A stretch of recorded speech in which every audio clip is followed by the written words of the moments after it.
நேற்று இரவு கடலூர் மாவட்டம் கடலூர் முதுநகர் ஓட்டி காவல் நிலையத்துக்கு உட்பட்ட சான்றோர்பாளையம் என்னும் கிராமத்தைச் சேர்ந்த எங்கள் தமிழக வாழ்வுரிமை கட்சியினுடைய பிரமுகர் சங்கர் என்பவர் ஒரு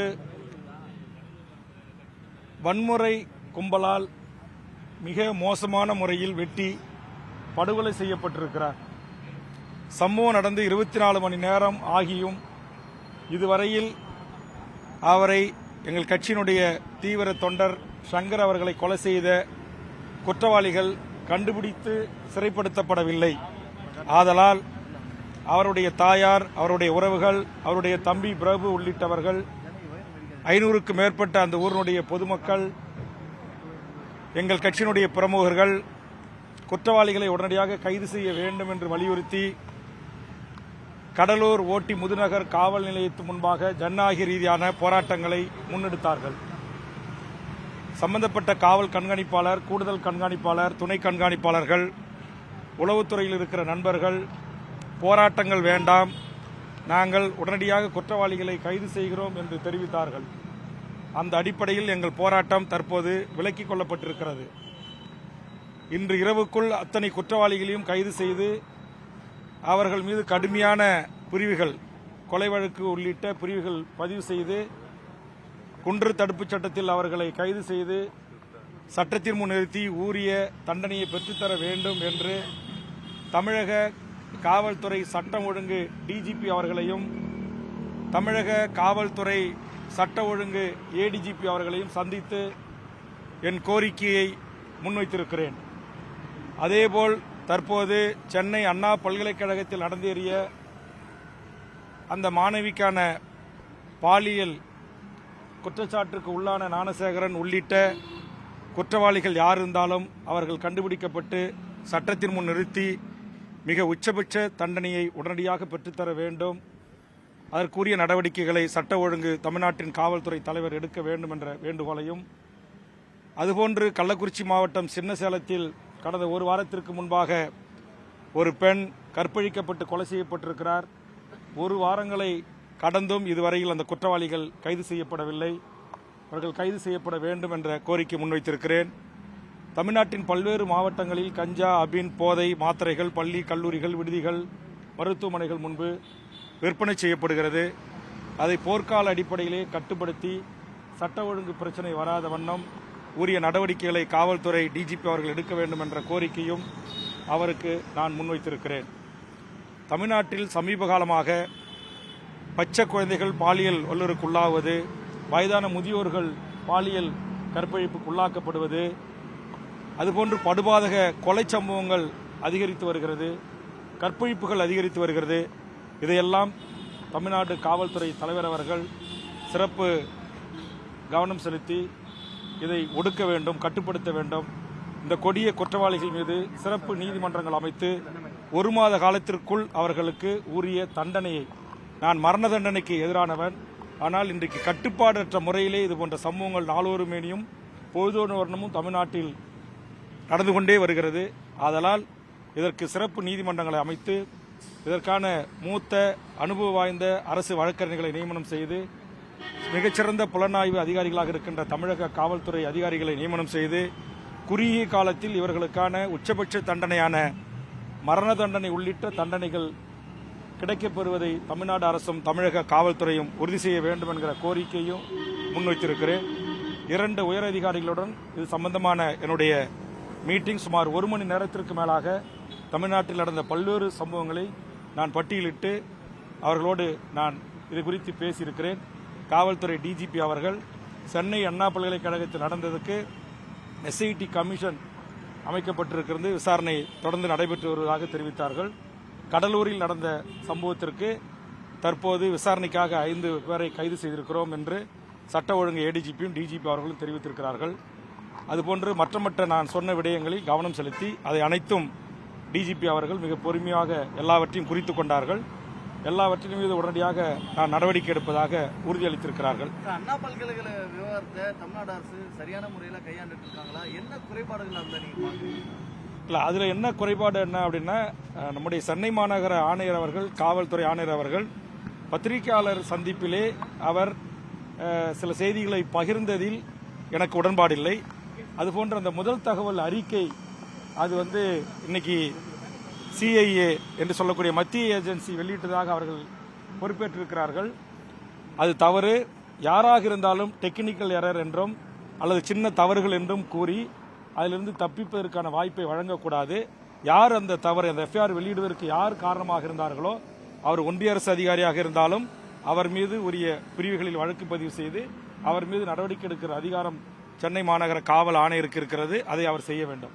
அல்லது தங்களுடைய துறைக்கு கட்டுப்பட்டு இருக்கக்கூடிய அதிகாரிகள் இருந்து இது வெளியாகி இருக்கிறது என்று தங்கள் விசாரணை தெரிய வந்தால் அவர்கள் மீது நடவடிக்கை எடுக்க வேண்டும். இதை சென்னை உயர்நீதிமன்றமே வலியுறுத்தி இருக்கிறது. அண்ணா பல்கலைக்கழகம் உட்பட எந்த பிரச்சனையா இருந்தாலும் பிரச்சனைகளுக்கு தீர்வு காணாம போராட்டம் பண்றவங்களை தொடர்ந்து கைது செய்வார். அதை குறித்து நான் டிஜிபி அவர்களோடு பேசியிருக்கிறேன். எங்கள் கட்சியும் நாங்கள் இதற்காக ஒரு போராட்டத்தை சேலத்தில் நடத்தியிருக்கிறோம். சென்னையிலும் நாங்கள் நடத்த வேண்டும். அதற்கும் எங்களுக்கு உரிய அனுமதி வழங்க வேண்டும். இதுபோன்று போராடுகின்ற ஜனநாயக உரிமைகளை நசுக்கக்கூடாது.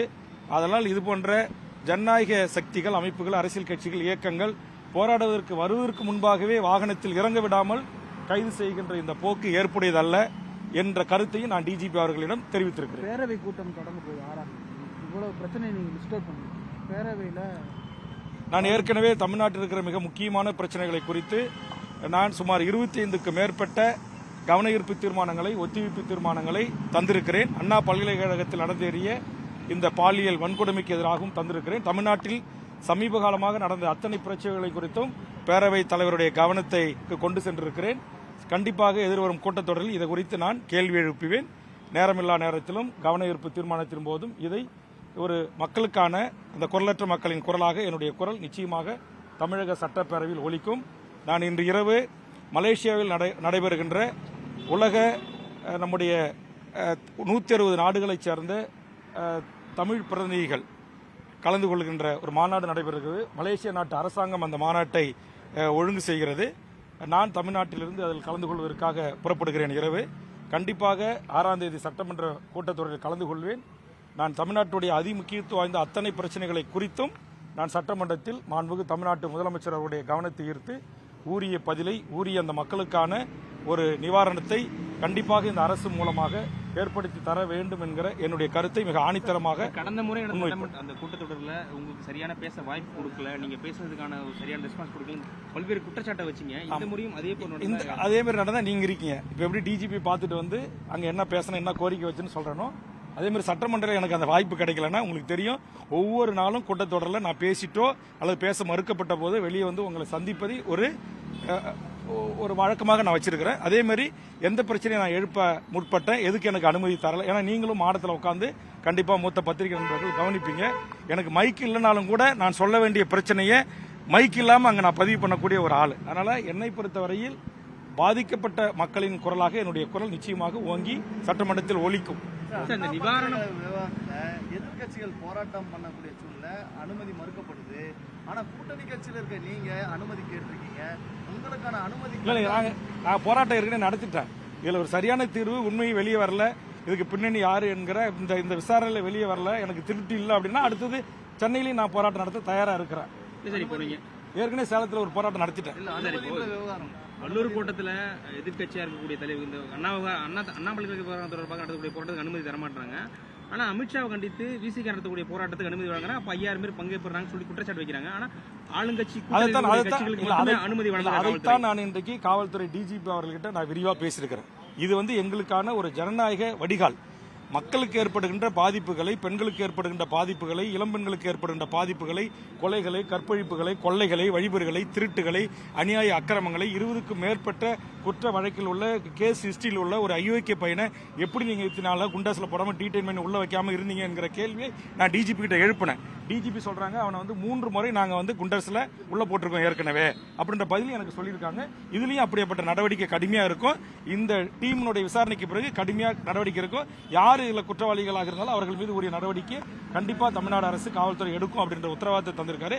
சென்னை மாநகர ஆணையருக்கு உட்பட்டதாக இருந்தாலும் கூட அவர்களோட தலைமை டிஜிபி ஒட்டுமொத்த காவல் போர்ஸுக்கு அவர் தலைவர் அடிப்படையில் நான் எனது கோரிக்கையை நான் முன்வைத்திருக்கிறேன். திமுக ஆட்சியில எவ்வளவு குற்றச்சாட்டுகளை முன்வைக்கிறேன். நீங்க திமுக ஆட்சி நடத்தக்கூடிய முதலமைச்சருடைய செயல்பாடு எப்படி பார்க்குறேன்? அதான் சொல்றேன். நான் உங்களுக்கு தெரியும், நீங்க பேரவையை கவர் பண்ணக்கூடிய பத்திரிகையாளர் வந்து இந்த கேள்வி என்கிட்ட கேட்க மாட்டீங்க. நல்லதாக இருந்தா பாராட்டுவேன், வரவேற்பேன். மக்களுக்கு இது மாதிரி பார்ச்சனை, லாக்அப் டெத்து உங்களுக்கு தெரியும். இங்க நம்முடைய மயிலாப்பூர் காவல் நிலையத்தில் ஒரு தொழிலாளி காவல் முதல் கவன ஈர்ப்பு என்னுடைய கவன ஈர்ப்பு தான். டங்ஸ்டன் தொழிற்சாலைக்கு முதல் கவன ஈர்ப்பு என்னுடைய கவன ஈர்ப்பு தான். எண்ணூர் அனல் மின் நிலையம் விரிவாக்கத்துக்கு முதல் கவன ஈர்ப்பு என்னுடைய கவன ஈர்ப்பு தான். NLCக்கு முதல் கவன ஈர்ப்பு, முதல் பேச்சு என்னுடைய பேச்சு தான். ஆக எங்கு பரந்தூர் விமான நிலையத்தில் கூட்டணி கட்சியாக இருந்ததுதான் 5000 போலீஸ் தடை மீறி, 5 SP தடை மீறி, ஒரு 2 DIG, ஒரு IG தடை மீறி அங்கே போய் போராட்ட காலத்தில் பங்கெடுத்து கொண்டேன். அதே மாதிரி தான் ஸ்டெர்லைட்டில் துப்பாக்கி சூட்டுக்கு அதிமுக காட்டில் மக்கள் அங்கே செத்து கடந்த போது அவருக்கு ஆறுதல் சொல்ல போன இடத்துல விமான நிலையத்திலே நான் கைது செய்யப்பட்டு சிறைப்படுத்தப்பட்டு உங்களுக்கு எல்லாருக்கும் தெரியும். ஆக என்னை பொறுத்த வரையில் இந்த கூட்டு பொறியியல் அதெல்லாம் இடம் கிடையாது. என் மக்கள் பாதிக்கப்பட்டால், துன்பப்பட்டால், துயரப்பட்டால் அது குறித்து நான் கேள்வி எழுப்பி அதற்குரிய விடை, அதற்குரிய நீதி கிடைக்கின்ற வரையில் போராடுவேன். இது எனக்கு இயல்பா உரித்தானது என்பது உங்கள் அனைவருக்கும் தெரியும். தேர்தல் நேரங்கள்ல கூட்டணி கட்சி கட்சியில இருக்க முடிச்சலாம் தலைவா. அதுக்கு பல டிபேட்டுகள்ல நான் பதில் சொல்லிட்டேன். பல இங்க இருக்கிற பெரும்பான்மை தொலைக்காட்சிகள்ல யூடியூப்ல இதற்கான பதில நான் நிவாரணங்கள் பெறப்பட்ட தொகுதிக்கு கண்டிப்பா அது அப்படி எல்லாம் நீங்க பத்திரிகை நண்பர்கள் எல்லாம் அந்த செய்தியை முக்கியத்துவம் அளித்து வெளியிட்டுடைய விளைவு என் தொகுதியில் இருக்கிற 99% மக்களுக்கு அந்த குடும்ப அட்டைதாரர்கள் அனைவருக்கும் உரிய நிவாரணத்தை பெற்று தந்திருக்கிறது. கூட்டணி கணக்கெல்லாம் தமிழ்நாட்டில் தொடங்கிட்டு இருக்கு. திமுக கூட்டணியில நீங்க இருந்தாலும் மாற்று கட்சியில இருந்து அழைப்புகள்லாம் வந்துட்டு இருக்காங்க. அதெல்லாம் வரும். நான் தான் சொல்றேன், கூட்டணிக்கும் நான் என் தொகுதி வளர்ச்சிக்கு வைக்கிற கோரிக்கைக்கும் இது போன்ற முக்கியமான தமிழ்நாட்டினுடைய மிக முக்கியத்துவம் வாய்ந்த பிரச்சனைகளை குறித்து நான் அரசிடம் கோரிக்கை வைப்பதற்கும் போராடுவதற்கும் பேசுவதற்கும் எந்த சம்பந்தமும் இல்லை. நன்றி.